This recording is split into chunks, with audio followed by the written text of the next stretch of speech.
47,500원에 단타하러 들어갔다가 물렸다라고 이제 사연이 하나 왔는데, 정말 매매를 잘못했다. 왜 매수를 했는지를 알겠어요. 할 수는 있는데 종목 선정이 잘못됐다. 한미사이언스를 가지고 제가 매수부터 매도까지 왜 저 자리에서는 매수를 하면 안 되는지까지 분석을 해드려 볼게요. 차트 분석을 어떻게 하는지 한번 보십시오. 한미사이언스가 어떻게 작업이 이루어졌고 5만원 이상에서는 매수를 하면 안 되는 자리인지까지 제가 다 분석을 해 드려 볼 테니까 한번 들어보시면 될 것 같아요. 경영권 분쟁 이슈를 해가지고 1월 달에 상승이 나왔습니다. 이때도 일반 개인 투자자들에게 아픔을 줬죠. 24년 1월 달입니다. 1월 달에 상한가를 치고 그 다음날 개발하기 나오고 이런 패턴을 보이죠. 지금으로부터 10개월 전에 얘의 성격을 보여준 겁니다. 이때도 제가 아마 영상을 찍은 것 같아요. 자, 여기서 상따를 했던 사람들 다 당했다는 말이죠. 이때도 10개월이 지난 이후에 지금 흐름도 보면 어떻게 고점이 또 똑같이 당했단 말이에요. 얘의 성격이 이런 거예요.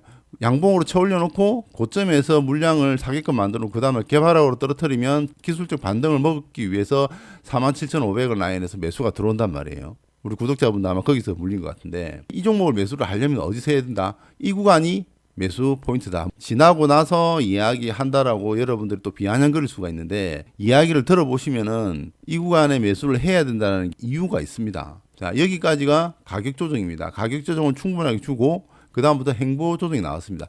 가격 조정 플러스 기간 조정이 마무리가 된 시점입니다. 그리고 이평선들도 모였고요. 그럼 이 구간에서 지금 경영권 분쟁으로 종목들이 많이 상승을 했기 때문에 이 종목도 한번 시도를 해볼 수가 있는 거죠. 주포들 입장에서 한번 뛰어볼 만한 거죠. 자, 여기서 양봉이 나왔습니다. 이 양봉은 기준봉이라고도 우리가 볼 수가 있습니다. 바닥권에서 기간 조정 구간에서 장대 양봉이 나왔기 때문에 이 양봉은 누가 봐도 관심을 가져야 되는 거예요. 바닥권에서 박스권을 뚫는 양봉이 나왔기 때문에 이 박스 구간을 대량 거래량이 들어오면서 뚫었잖아요. 그런데 조금 아쉬운 부분은 뭐다? 양봉의 크기가 조금 작다. 뚫어줬긴 뚫어줬지만 양봉의 크기가 좀 작다라는 게 아쉬운 부분이죠. 이 종목이 왜 이날 6개월 구간의 긴 박스 구간을 돌파를 했는지 한번 볼 수가 있는 거죠. 유튜브 헌터 주식 채널에 커뮤니티 사이트에 들어오면 주요 정시 일정이 나옵니다. 자, 11월 28일 날 한미사이언스가 임시주주총회가 잡혀 있습니다. 일정이 잡혀가 있죠. 이게 언제 공표가 됐냐면 10월 18일 날 이게 일정이 나왔어요. 이런 일정들이 나오면서 양봉이 만들어진 겁니다. 11월 28일 날 주주총회가 잡혀 있구나. 카페에 들어가 보시면은 18일 날 상한가 특징주 들어가서 보면은 자, 한미사이언스 나오죠. 한미양품 비만치료제 등 신약 개발 기대감, 한미사이언스 경영권 분쟁 지속 때부터 사람들은 이 종목을 관심을 가지고 보게 되는 겁니다. 차트에서도 긴 시간 동안에 박스 구간을 돌파하는 흐름이 나왔고, 정식 일정에서도 나왔잖아요. 11월 28일 날 일정이 잡혀가 있고, 그럼 여기서부터 선수들은 관심을 갖고 보게 돼 있는 거예요. 밀렸단 말이에요. 이렇게 3원봉이 떨어지고 다시 양봉이 나왔습니다. 거래대금이 더 많이 나왔고, 기준 양봉이 나오면 많은 사람들이 이 종목을 보게 됩니다. 이 구간에서 완전히 뚫어지는 흐름이 나왔고요. 이 양봉에서는 바로 따라가는 게 아니라 이렇게 눌림을 봐야 되는 거죠. 헌터즈 스쿨에서 말씀드리는 7가지 패턴, 캔들 그냥 입편 지저장 7가지 패턴을 기본으로 베이스를 깔고 그 다음에 기법으로 들어가서 이제 P1, P2, P3를 분석해서 타점을 잡아 들어가잖아요. 여기서 매수가 들어가야 되는 자리예요. 지나고 나서 보면 정확한 매수 타점 자리지는 알지만 일정도 잡혀 있고 뉴스가 나왔고 긴 박스권 돌파도 했기 때문에 여기서 관심을 가져볼 수 있는 겁니다. 시가총액이 큰 종목들은 제가 뭘 바라고 했습니까? 하나 더 바라고 했어요. 하나 더 볼 수 있다. 하나 더 체크를 해야 된다. 뭘까요? 기억을 못하죠. 여러분들이 그래요. 들을 때는 아는데 내가 이렇게 질문하면 몰라요. 뭐지? 못 알아듣는단 말이에요. 제가 기간 수급을 보라 했죠. 2조 원 이상, 1조 원 이상 되는 종목들은 기간 외국인의 수급을 봐라. 왜? 걔네들이 힌트를 준다. 물론 기관과 외국인들이 매수를 했다고 해서 무조건 상승하는 게 아닙니다. 그 정도는 여러분들 이제 아셔야 돼요. 10월 24일 날 34만 주가 들어왔죠. 기관에서 34만 주가 들어왔습니다. 10월 24일 이날 기관들의 34만 주가 들어오면서 장대 양봉이 나왔어요. 34만 주가 들어와 있는 상태에서 눌림목을 주는데 안 빠져. 여기가 P2, P3 구간이에요. 그럼 P2, P3에서 지지를 받고 있으면 여기서 관심을 가져야 될까요? 가지면 안 될까요? 당연히 관심을 가져야지. 그래서 이런 구간에서 공략을 해야 된다는 겁니다. 뉴스나 일정을 보고 있는 사람들, 차트 분석을 할 줄 아는 사람들이나 이런 구간에서 매수가 들어가지 일반인들은 매수를 못합니다. 이 종목에 대한 존재감을 못 느껴요. 왜? 과거에 경영권 분쟁이 있다 없다 이런 것도 모르고 그 다음에 상승이 나왔습니다. 단기로 들어갔던 사람들은 이게 아마 팔 수도 있겠죠. 전고점을 넘어가냐 못 넘어가냐. N자형 목표치라고 하죠. 여기서 조정을 받고 N자형 상승이 나왔기 때문에 이 목표치까지 간다라고 했죠. 전고점을 넘어가면. 그 대신에 거래 대금이 터져줘야 되는 거죠. 여기까지 상승이 나왔어요. 그럼 이 구간에서 여러분들이 매수를 하면 됩니까? 안 됩니까? 여기서 따라 들어가면 됩니까? 안 됩니까? 될까요? 안 될까요? 들어가면 되나요? 안 된단 말이에요. 선수들은 들어가도 되지만 초보자나 직장인분들은 들어가면 안 돼요. 목표치가 나온 자리에서는 들어가면 안 됩니다.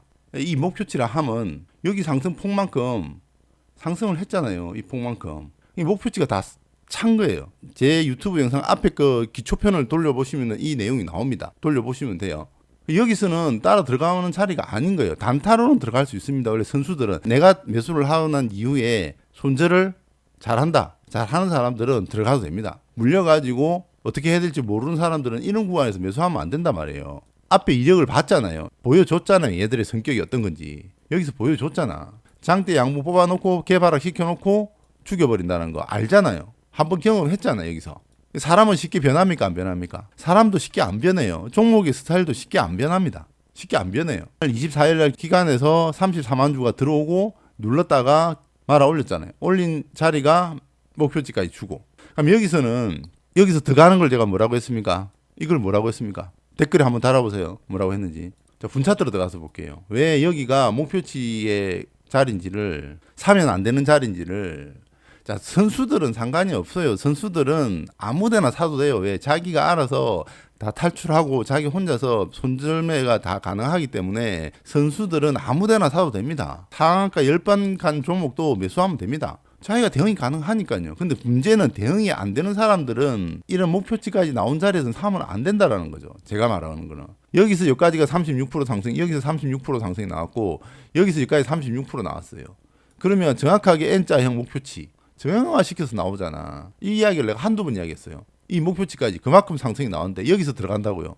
일반인이 초보자가 얼마나 더 먹겠다고. 최소한 여기서는 들어가면 안 된다는 거죠. 5만 원 이상에서 들어간 거는 잘못된 거다.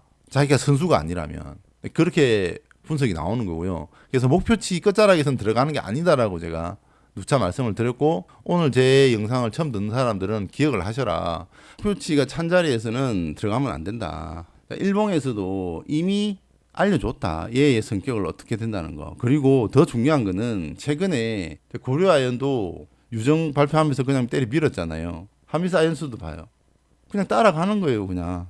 시장의 흐름이 그렇게 돌아가고 있다는 거예요. 그러니까 이 구간에서는 들어가면 안 된다는 거죠. 이미 답이 나와 있잖아요. 여기서 똑같은 나쁜 짓을 하잖아요. 그래서 사람은 쉽게 변하지 않는다. 종목도 쉽게 변하지 않는다.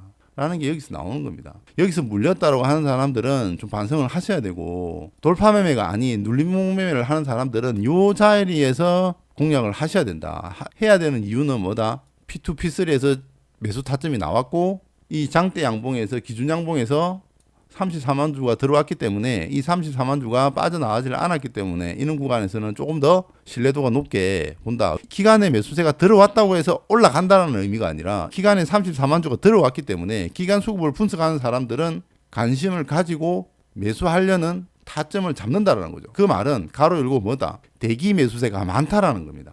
얘네들이 34만 주를 물려 있다라고 개념을 보지 마시고 얘네들이 일단 34만 주를 쏘았다라는 거는 많은 사람들, 이 수급 동향을 분석하는 사람들을 불러들이는 신호탄이다라고 볼 수도 있습니다. 전일까지만 해도 23만 주를 샀단 말이에요. 우리가 모찌 계좌라고 하잖아요. 기간에서 30만 주를 사놓고 다른 계좌에서 50만 주, 100만 주 팔았으면 어떡할 거예요? 100%가 없는 거예요. 주식시장에서는. 결과론으로 보니까 34만 주가 들어오고 목표치만큼 상승이 나왔다라고 하지만 기간 수급 동향에 34만 주가 빡 박혔을 때 이 효과가 어떻게 나는가를 생각을 해보시라는 거예요. 차트의 패턴을 분석해보자는 거고요. 주식시장에서 100%가 어디 있습니까? 신뢰할 수 있는 거는 본인의 기준과 원칙, 캔들 그냥 이편등 지지와 저하 7가지 패턴을 기본 베이스를 깔고 그 다음에 기법 매매 들어가잖아요. J4 매매, 그리고 H1, 2, 3 매매, P1, P2, P3 매매, 그 다음에 헌트존, 그 다음 BB존. 이 부분만 여러분들이 정확하게 공부하고 마스터를 하면 최소한 큰 돈을 벌지 안 벌지는 저도 모르겠습니다. 이렇게 어이없이 5만 원에 들어가서 당하지는 않는다라는 거예요. 저기서 들어가서 하고 들고 있으면 어떡해요. 정말 날아가는 겁니다. 지금 안 그래도 시장도 힘들고 어려운데 이 종목의 성격을 분석하는 방법을 말씀드렸잖아요. 제가 누차 말씀 유튜브에서 제 영상을 한번 찾아보시면은 제가 이런 영상을 올린 게 많습니다. 이 종목의 스타일, 이 종목의 패턴, 이 종목의 성향을 잘 분석하셔라 이야기를 몇 번 드렸어요. 오늘 좀 제가 목소리를 좀 크게 한 것 같긴 한데 한번 잘 생각해 보십시오.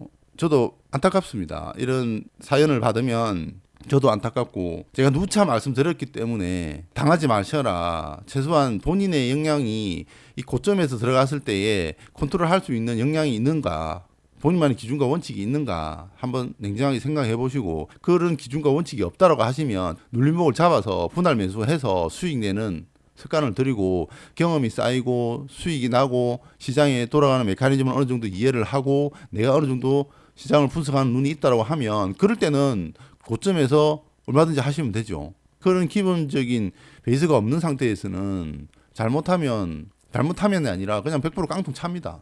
힘든데 제가 더 여러분들 힘들게 하는 것 같기도 하고 마음이 편치는 않습니다만은, 뭐 없는 걸 말씀드린 게 아니라 있는 그대로 제가 말씀을 드리는 거기 때문에 오늘 영상으로 잘 좀 한번 생각을 해보시고 본인의 수준이 어느 수준인지를 냉정하게 한번 판단을 해보시고, 공부가 필요한 사람은 공부를 하시고 주식 투자를 어떻게 해 나갈 건가에 대해서 자기만의 기준을 한번 잡아보시는 것도 의미가 있지 않을까 생각을 해봅니다.